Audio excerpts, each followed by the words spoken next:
Hello, welcome back to my channel and welcome to the 4th episode of Taste Test, in which I am going to be taste testing Jess from PeaceLoveBooksxo's.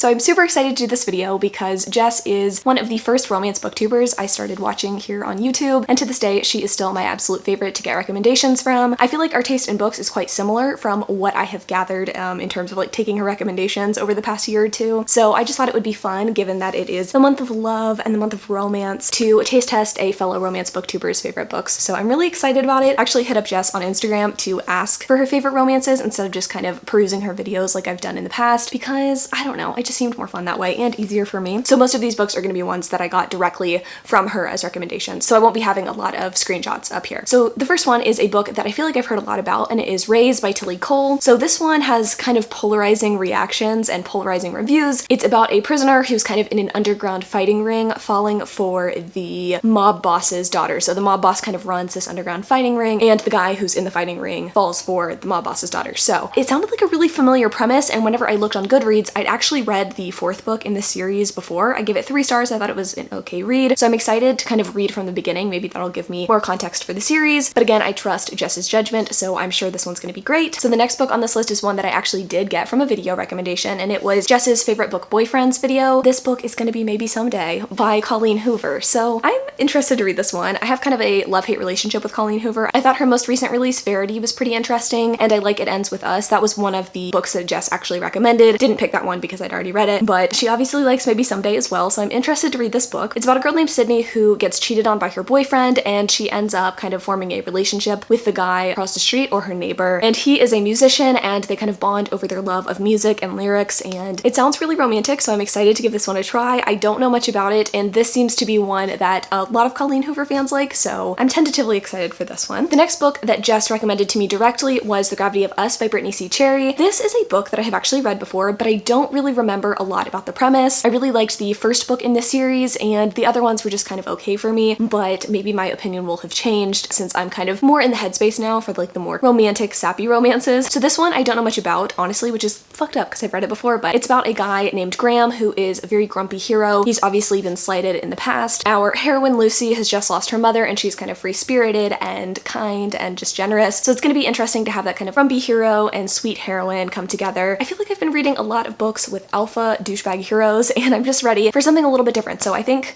this is going to be the perfect romance after all the shit that I had to read in January. The next book is one, again, that I've already read, and this is one that came directly as recommendation from Jessica, and it is The Score by Elle Kennedy. So this book is one that I gave 5 stars. It is the 3rd book in the Off-Campus series by Elle Kennedy. It is the only book in this series that I have rated 5 stars, which is interesting because I remember literally nothing about it. The story is about Allie and Dean. Allie is a girl who has been recently dumped. I do remember that she had kind of a long-term boyfriend in the other books, so she's clearly going through it after that relationship ends, and Dean is kind of a ladies' man, and he is trying to get in Allie's pants. So that's kind of the premise of the book. I think they end up having kind of a sexual relationship that turns into something more. I'm not entirely sure, but I'm excited to see kind of where the story goes and if I like it as much as I did back in 2016. And then the last book on this list is one, again, that I did get from one of Jess's videos, and it was from her Best Books of 2019 video. That is Praying for Rain by B.B. Easton. So this is the one on this list that I am the most nervous about because I don't really gravitate towards sci-fi or post-apocalyptic stories. I think this book is set pre-apocalypse, and the 2 main characters kind of come together and fall in love, I guess, in this sort of desolate situation. I don't know much more than that. I kind of want to go in blind for this story. I've never read anything by B.B. Easton. On this list, she is the only new to me author, so I'm excited to give that a try. I know that a lot of people liked this book, obviously including Jess, so I'm excited to give it a try. So those are the 5 books that I'm going to be reading for this taste test. I am super excited. I love Jess's recommendations usually, so I'm sure this video is probably just going to be me giving out 5 stars to everything. But without further ado, let's get reading.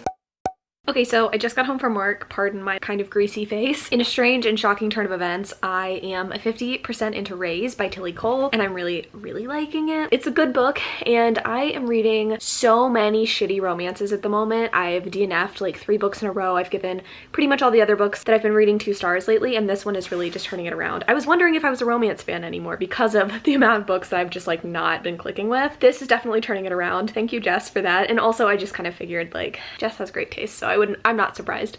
So what can I say about this book? It's about this like group of male fighters who get basically kidnapped and brought to this underground fighting ring. They are trained, fed steroids, and they kind of forget about their lives and their names and everything, and they are like tattooed with a number and only identified by their number. We are following the life of a guy, 818, and he is able to escape from this kind of, they call it a gulag, in Alaska. He has killed like over 600 people, and he is seeking revenge on the person that got him in this situation in the first place, because ostensibly he has a life, or has had a life previous to being brought to the gulag. So he is seeking revenge on someone. He doesn't even really remember the person, but whenever he was brought to the gulag in the first place, he like wrote this person's name on his cell wall, and this was like what was motivating him. So he's finally escaped, and his whole goal is to kill this person. He tracks the guy down in New York, and he happens to be the boyfriend slash like fiance, I guess, of this woman who we're also following, and her life has been really hard. Her best friend died at a very young age, and she's still kind of reeling over that, and this guy that she's engaged to is a piece of shit and treats her really poorly. So the story is kind of about her kind of reclaiming her life and trying to kind of figure out what she wants. She's 25 and very sheltered. She's part of the Russian mob, so it's just her story and his story and them coming together and kind of finding a place for themselves, and I'm really liking it. They, I think, just had sex for the first time, and it was very steamy. I was very here for it. Like I said, I just feel so emotionally detached from books right now that this has definitely been exactly what I need. I mean, I'm only 50% in, so I don't want to get my hopes up, but I think this is going to be either a 4 or 5 star read for me. I am liking it a lot. I have officially finished Raise by Tilly Cole, and I think I'm gonna give this book 4 stars. I did really enjoy it, but a few things happened at the end that made it a slightly less enjoyable read. So as I was telling you, our main character, Kisa, who I have not named previously, I had to actually look up her name because in the audiobook it sounds like they're saying Giza, like with a G. Kisa, our main character, she is obviously dating or kind of engaged against her will to this guy named Alec, and he is an asshole. He's abusive, and a lot of the sexual situations she finds herself in with him are very, I don't know what, there's definitely consent issues, right? Whether it's dubious or non-con, whatever you want to call it, you know, violent sex that she is not into. We see that throughout the story, and then we also see her really sweet consensual scenes with our hero, who I'm not going to name for reasons. My issue is that near the end of the book, Kisa gets in a situation, kind of a breaking point, obviously, a turning point in the story, where she's going to end up leaving Alec for her love interest, and unfortunately that breaking point comes with a lot of violence, and she is put through more than just sexual torture, and it's graphic. Since we had all of these graphic scenes throughout the story, I feel like that last breaking point would have been even more impactful, and honestly I just think more palatable had it been kind of a fade to black. Like, we know something bad is going to happen, we just don't know what's going to happen to her. I wish it had been that rather than this really graphic scene that we get. Other than that, I really did like all of the reveals that happened. I liked how some of the trauma is starting to be healed near the end of the book. I thought that was nice and healthy. There are obviously issues of believability. This is a dark romance, and there's like some memory loss issues. Overall, I really liked this. I definitely understand why Jess likes it. I think from what I've gathered from taking Jess's recommendations, she tends to like similar heroes to me, that kind of like damaged hero, or someone who has to like kind of come a long way through the arc of a story, which leads me onto my next book that I have started. I have officially started, I can't even remember the book, that's so bad. Is it The Air He Breathes? One of these books by Brittany C. Cherry in the Element series. And I have read this one before, like I told you guys in the intro, but I am completely remembering everything now that I'm reading it again. I remember almost everything that happens. Not really how it ends, but definitely the setup for the book, and some of the elements are very unique, I would say. Our main character, Lucy, her mother has died, but her mother was very free-spirited. She dies of cancer, and that was a few years ago, and now her sister is suffering from cancer as well. Her sister's husband has just left her, and they're just trying to kind of pick up the pieces of their life. I think Lucy's the youngest or something like that, but they're trying to kind of pick up their life, and after I think some events occur, the two sisters end up opening a flower shop together, and they are charged with making the funeral arrangement flowers for this really famous author. And the other point of view in the story, our hero is the son of that famous author, so he's kind of grieving in his own way, and we're getting insight into his life and his relationships. We can tell that these two characters, Lucy and I think his name is Graham, are going to come together. They've already had their first kind of chance encounter at the funeral. Their banter I am already really enjoying. I remember this being very hard to read, and I remember not loving a certain element in this book that I think caused me to rate it lower. The first time I read this book, I gave it 3 stars, and I'm wondering if my feelings are going to change. Okay, so I finished The Gravity of Us by Brittany C. Cherry. That is the name of the book, and I'm gonna stick with my original rating of 3 stars. I didn't like this book. I'm just gonna be real with you, and I cannot pinpoint what it is. It has a lot of shared elements with the other books in the Element series, but just something about this didn't connect with me.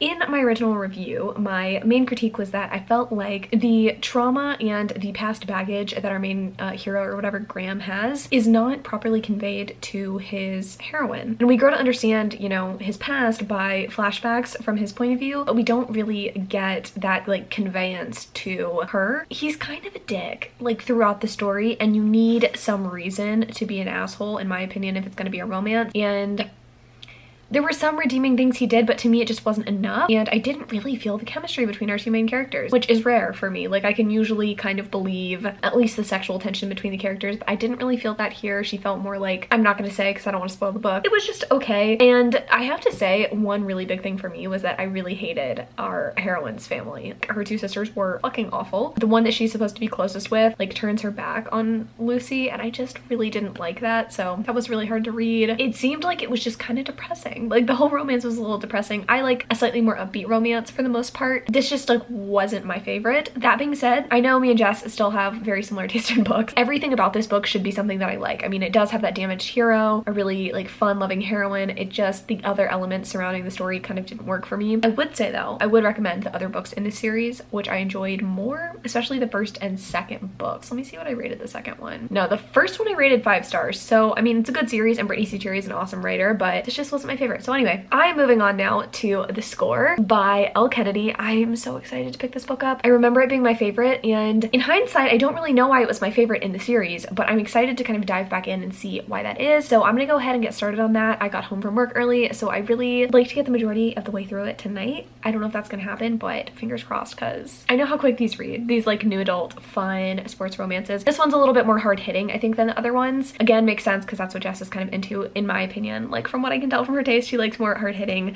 romances, and I kind of do too. So anyway, I'm gonna get into it and I'll update you guys once I get farther in. You know, just when I was not excited about reading this book, cute shit happens. I say cute. Is it really cute? Basically, our main character, Dean, is having a conversation with his head honcho quarterback football friend about his attraction to Allie. So Dean and Allie sleep together pretty early on in the book. She doesn't have very much recollection of it because she was kind of drunk and he was kind of drunk, but he is still kind of hung up on her, even though she insists that she's not a one-night stand kind of girl. Definitely a relationship type, and he is, you know, kind of the player bad boy. He's having this conversation with his friend, and he keeps comparing Allie to Bella in Twilight, and he's saying he's Edward because he's like attracted to someone more so than anyone else. You know how Bella's blood is special? Basically that. And then his friend is like, no, I think you imprinted on her lady business. I feel like I never have euphemisms for, you know, women. I'm liking this. It's cute. I knew it was cute, but can I be frank with you guys? My seasonal depression is really affecting me right now. When I last checked in with you, it was 4 days ago, and I was like, oh, I'm gonna read tonight, and then I just didn't because I just don't want to read. But this is getting me back into a reading mood, so thank you, The Score, for kind of reviving my spirit. I'm gonna keep reading, and hopefully it keeps doing more of what it has been doing. Okay, so I am 52% into The Score. I'm always just gonna say the title of the book as I'm talking about it. That's just me. I'm stupid. But I'm enjoying it. We haven't really gotten to the conflict yet, but I think we're just now hitting it. I think it's gonna be, I think, I've read this book. There's 2 conflicts. This first one is that Allie is concerned that Dean is not sticking to their monogamous hookup situation. I'm sure that'll be a thing, and I know that there's like a even deeper conflict that comes later. I'm really liking this. I will say the steamy scenes are still really steamy, which surprises me because this sort of setup usually doesn't work for me. The whole like friends with benefits hookup sort of thing. I just don't normally love it. I think the reason I like this one so much is that Dean is so charming. I could definitely see myself, getting into that sort of situation, but he just seems so sweet, attentive, but not like too needy, if that makes sense. Obviously, our main character, Allie, just got out of a long-term relationship and she doesn't want too much, and she doesn't want someone who like comes on too strong, but Dean is just like the perfect guy. I love it. I think it's really cute. And like I said, the steamy scenes are great. Sorry, my AC just kicked on. I don't know. I'm wondering where this is gonna go. It feels pretty low stakes, and while I like the steamy scenes, I'm not sure that it feels like a 5-star read for me. I distinctly remember not loving the actual conflict of this book, so I don't know. Whatever, I'll update you guys when I'm done. Obviously, I feel like I'm not being very descriptive in this video. Oh, my apologies. Oh, can you see Pepper back there? After what feels like an eternity, I have finished The Score by Elle Kennedy. I'm gonna keep it at 5 stars. The thing that I thought that I wasn't gonna like, I remembered kind of being irritated with. In hindsight, I actually really appreciate it. So in the book, I'm gonna spoil it a little bit, so if you're like not wanting the spoilers, skip ahead. Basically, Dean's best friend, the football player Bo, he ends up passing away, and that is one of the conflicts that kind of brings Allie and Dean farther apart. I say farther apart as if they were like apart at any point in this book, but that is definitely a conflict that occurs. And I will say that the conflict earlier, when there was like kind of a jealousy issue, got addressed really quickly, which I appreciated. There wasn't like miscommunication issues. But anyway, the like main conflict obviously is the fact that his friend dies and he does not handle the grief well, because his life up until this point has been pretty privileged and he hasn't had a lot of bad things happen to him. So him having to deal with that, and Allie being like, yo, my life sucks, my life has sucked more than yours, and yet like you can't grow the fuck up. Not grow up, but you know, get over it, or like handle your grief in an appropriate way, I guess. It irritated her. So I liked it. I really like these books because I think that the characters are pretty unique. I wouldn't say that they're like the best characters ever, but they're fairly unique, and I think that the challenges and the struggles that the characters face in this series are very realistic to what a normal college student would face. Sometimes your friends do die unexpectedly, and that's really, really sad, and shit happens. I like that the future is always kind of discussed, because I think a lot of times in new adults, it can be so tempting to get two people together and make them soulmates and stuff, but a lot of these people are in college, and like, what is the next step after that? Like, what happens next? And in this book, you definitely have these characters wondering like where their life's gonna go, what are they doing, what's the next step, and that usually kind of plays a part in the conflict of the book. In hindsight, I'm not sure that I like it more than the first book, but I really, really did enjoy this one. I really liked both of our characters. They both had strong personalities, and I liked that Allie, our heroine, was very sex positive and like not squirmish about sex. Like, she knew what she wanted, and I thought that was really good and sent a great message. So I really enjoyed this. I can definitely understand why Jess likes it. It's just a really perfect new adult romance. I think if you're looking for a fun college romance, you like the idea of getting with like the hot star quarterback, but you don't necessarily want to read about sports, then this is a good series. The characters are hockey players, but anyway, I really enjoyed this. Don't know what I'm gonna read next. I'm not gonna read anything tonight because it's like 9 o'clock now, but I'll check in with you guys tomorrow and we'll start something new. Alright, Deliver Me Lord from This Evil specifically. I am 30% into Maybe Someday by Colleen Hoover. I don't know how to feel about this book. I don't know how I feel about Colleen Hoover, and yes, that's my general feeling so far. So let me tell you about this book. It is about a girl named Sydney whose boyfriend has been cheating on her with her roommate Tori. So in a heated state of emotions, Sydney decides to move out and move in with the guy across the apartment complex from her. He is a new friend, and they strike up a relationship slash friendship on the premise that he is a songwriter and he has had sort of a writer's block when it comes to lyrics, and Sydney has been basically creating lyrics to the songs that she has been hearing him play. So they form this relationship and friendship, and he kind of saves her when she's in a bind. So I don't know how to feel about this. I will say I thus far really appreciate the deaf representation. I am obviously not a part of the deaf community, so I can't speak to whether this is representative of the community as a whole, but it definitely seems like it is combating some of the stereotypes of the deaf community, which I really appreciate, and deaf individuals in general. So that's pretty cool. But when it comes to the actual storyline itself, I don't know that I really like this. It seems kind of basic and boring, and there's a lot of girl hate, which is not my absolute favorite, obviously. I don't know either that I'm going to enjoy the relationship between Ridge and Sydney. Ridge is the guy, Sydney's girl, because Ridge is in a relationship and he seems to be pretty happy. So I don't know, I always have kind of a weird hesitation going into books where two characters are already in a relationship and this other person's obviously gonna break them up in some capacity. Maybe that's why it's called Maybe Someday, I'm not really sure. It's whatever. I'm feeling very neutral about it. They're communicating primarily through text messages. I don't know, I just don't know where this plot is going. It doesn't seem like it's going to be a very plot focused book, and that's fine, but there seems to be nothing exciting happening. I mean, I'm only 30% in, but I'm just not like super intrigued. Whatever. I don't love her writing. I've only liked like about half of the books. Honestly, exactly half of the books I think I've read from her. Liked 2, didn't like 2, so neutral. Hesitant, if we will. Okay, I low-key love Sydney though, because in the last book that I read, Allie, whenever she was dealing with her shitty ex-boyfriend texting her, she would like give in to him and text him back and meet up with him. But in this one, Sydney, I mean, I guess she was like cheated on, but he says, "Are you ready to talk yet?" She said, "Your behavior is bordering on harassment. Stop contacting me. We're done." I love that. I love strong women. Not that Allie wasn't strong, but like, that's some shit I would do, you know? So confirmed, the Maybe Someday is in reference to the fact that like, there's not going to be a maybe someday between her and Ridge because Ridge has a girlfriend. I don't know. know, it's like sometimes I can kind of forgive cheating in books, but like not this one. Not loving this. Unless we find out that Maggie, the girlfriend, is just a horrible fucking person, but it seems like she's really nice. And I will say, I guess hats off to Colleen Hoover for making it believable. Sorry if you can hear weird noises. He's grooming himself. I don't know, I feel like I was in situations like this in high school, you know? Like, you get close to someone, they have like a significant other, and you're not gonna fuck that up because you're not an asshole. But I think she's gonna be an asshole at the end. Like, what's the point of this book if she's not an asshole? This man just really said with his whole chest, well, okay, maybe not with his whole chest, because he wrote it on her hand, because he's deaf. He was like, you need to move out. Right after she, like, puked her guts up the previous night with his girlfriend. I don't know if that made any fucking sense, but I'm just like, this book is so needlessly angsty. Like, you either want to be with one chick or the other. Yes, you can be in love with two people at once. I believe that, but also just, like, don't be a little bitch. How about use your communication skills?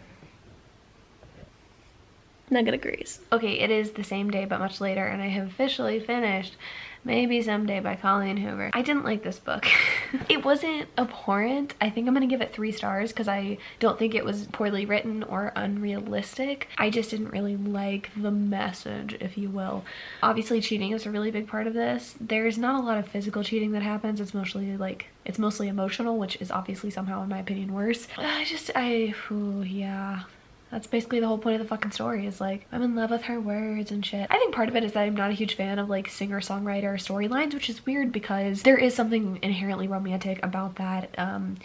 Really about any creative process, I feel like. That's why like women are so attracted to it, you know what I mean? But like writers, songwriters, all that stuff, like that's hot to me. But for some reason reading it in a romance doesn't work, mostly because the heroes tend to be douchey and or they use their creativity to be rude or douchey. I don't know how to really describe it, but like in Midnight Blue, the LJ Shen book, it's also a singer-songwriter situation, and he like is addicted to drugs, but it's romanticized because he's a creative. Obviously it wasn't that bad in this book, like there's no drug addiction, but I don't like the romanticization of like creativity. It excuses any bad behavior, if that makes sense. I'm sure if you guys have read any amount of romance, you probably understand what I'm talking about. Like, this is not an uncommon thing, but this just wasn't my favorite. I think she tried to do a convincing job at getting you to understand why our hero Ridge likes both his current girlfriend Maggie and the girl he, you know, is falling for, Sydney. Like, you definitely understand why he likes both of them, but to me, I just didn't care that much about their relationship. There were hints during the build-up to them getting together. I was like, oh, okay, like that's kind of hot, or like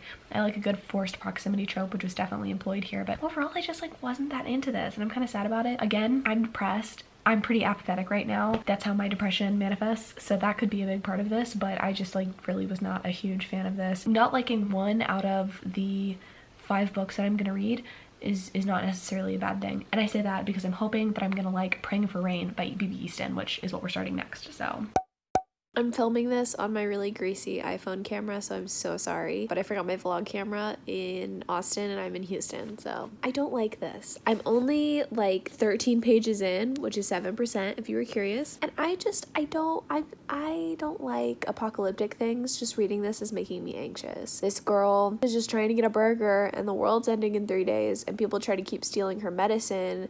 And that makes no sense. And then she just gets kidnapped, I think, for the meds that she has. I think she has hydrocodone. I don't know. But she's thrown on the back of a motorcycle by a really hot guy. And I'm assuming it's going to be her love interest. But I'm also just like, girl, no. I don't love it. I'm not loving it. I'm trying to withhold judgment because it seems like everybody that's read this has given it 4 or 5 stars. So apparently it's good. But I don't know. I really just don't know. Okay, so I have finished Praying for Rain by B.B. Easton. I'm sorry I didn't update you guys, but this book was so short. I ended up just like reading it all in one night. And by one night, I mean like 2 hours.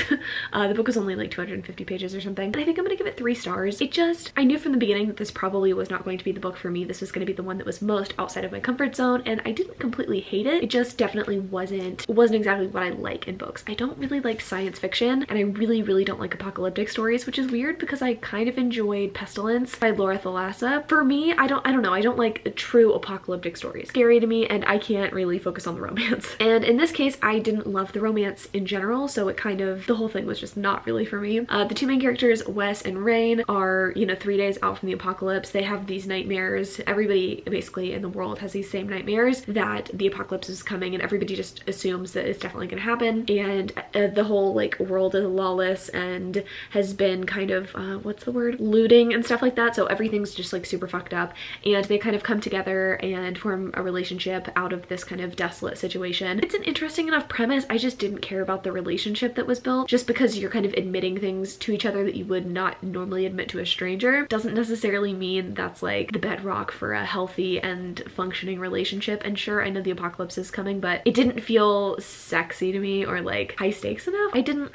love it. I think it was a 3-star read for me because it wasn't objectively bad and the writing was fine, and I think the idea is interesting, but from a personal enjoyment standpoint, it probably just wasn't for me. So that's it. That is the final book for this taste test video.